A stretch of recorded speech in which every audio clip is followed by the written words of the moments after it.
नमस्कार दोस्तों, मैं आपका अवनीश ठाकुर। आप देख रहे हैं देश की खबर। आज जिस हकीकत से हम आपको रूबरू कराने जा रहे हैं वह खबर दिल्ली की राजधानी से है।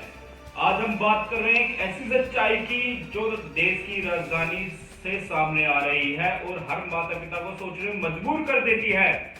दिल्ली से चिंताजनक खबर। साल 2026 की शुरुआत के साथ ही दिल्ली में लापता लोगों के मामले चिंता बढ़ा रहे हैं। उपलब्ध सरकारी आंकड़ों के अनुसार जनवरी के शुरुआत हफ्तों में 800 से ज्यादा लोग लापता होने की रिपोर्ट दर्ज हुई है। इन मामलों में चिंताजनक की बात यह है कि नाबालिग और महिलाएं किशोरी शामिल हैं। मामला आपको पहले मामले की जानकारी बता रहे हैं। वसीम रजा जो पहला मामला, अब कुछ मामलों पर प्रकाश डाल रहे हैं। पहला मामला वसीम रजा दिल्ली के बुराड़ी इलाके का है। 19 साल के वसीम रजा 27 दिसंबर को रात घर पर सोए थे, लेकिन अगली सुबह वसीम घर पर मौजूद नहीं थे। परिवार ने आसपास तलाश की, रिश्तेदारों से संपर्क किया और पुलिस को सूचना दी, लेकिन कई दिन बीत जाने के बाद भी कोई ठोस सच्चाई या जानकारी नहीं मिल पाई। परिजनों का कहना है कि हर बीतता दिन उनके लिए मुश्किलें बढ़ा रहा है, मुश्किलें बनाता जा रहा है, क्योंकि हर दिन उनका बीतता जा रहा है। मामला दूसरे आप मामले प्रकाश देते हैं ऋतिक झा। दूसरा मामला 16 साल के ऋतिक झा। ऋतिक पढ़ाई कर रहा था और 17 दिसंबर को घर से बाहर निकला था। परिवार के अनुसार ऋतिक की आखिरी लोकेशन एनएसपी मेट्रो स्टेशन के आसपास मिली थी, लेकिन इसके बाद उसका कोई पता नहीं चला। परिवार की अपील है कि अगर किसी को भी ऋतिक से जुड़ी कोई भी जानकारी मिले तो तुरंत पुलिस को सूचना की जाए। आंकड़े क्या संकेत देते हैं?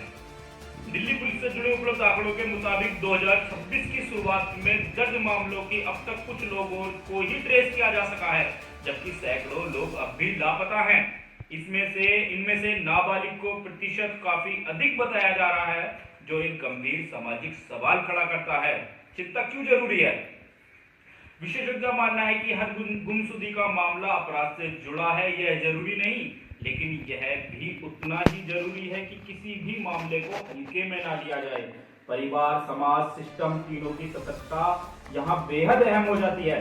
प्रशासन का पक्ष, दिल्ली पुलिस क्या कह रही है इस मामले पर, उस पर हम आपको प्रकाश भी जानते हैं। दिल्ली पुलिस का कहना है कि गुमशुदगी के जुड़े मामलों के लिए विशेष टीमें यूनिट सक्रिय हैं और लगातार प्रयास किए जा रहे हैं। पुलिस ने लोगों से अपील की है कि किसी भी अफवाह पर ध्यान ना दें और सही जानकारी सीधे प्रशासन तक पहुंचाएं। बड़ा सवाल, जो एक बड़ा सवाल है वो हम आपके सामने ला रहे हैं, लेकिन सवाल अब भी वही बना हुआ है। देश की राजधानी इतने लोग अचानक लापता क्यों हो रहे हैं? और सबसे अहम सवाल, परिवार को यह भरोसा कैसे मिले कि उनका बच्चा सुरक्षित है। निष्कर्ष, उम्मीद यही है कि लापता लोग जल्दी सुरक्षित मिले और इस दिशा में और तेज व प्रभावी कदम उठाए जाएं। आप देख रहे हैं देश की खबर। मैं अवनीश ठाकुर। अगर आपके आसपास भी कोई व्यक्ति लापता होता है तो तुरंत पुलिस को सूचना दें। आप 112 नंबर पर कॉल कर सकते हैं। धन्यवाद। और आसपास की हापुड़ के आसपास की पूरे देश की जानकारी आप देख सकते हैं। हापुड़ टुडे पर सब्सक्राइब कीजिए, फॉलो कीजिए, लाइक कीजिए। अगर आप फेसबुक के माध्यम से देख रहे हैं और यूट्यूब के माध्यम से देख रहे हैं, सब्सक्राइब कीजिए। और आपकी कोई भी प्रतिक्रिया हो, कोई भी किसी भी तरह का आपका विशेषण हो तो आप हमें मेल कर सकते हैं, मैसेज कर सकते हैं फेसबुक पर। आप हमसे कई माध्यमों से जुड़ सकते हैं, क्योंकि देश की खबर सिर्फ सच्चाई दिखाता है, जनता की आवाज बनता है। तो आप जुड़ सकते हैं हमसे। धन्यवाद, बहुत बहुत जय हिंद।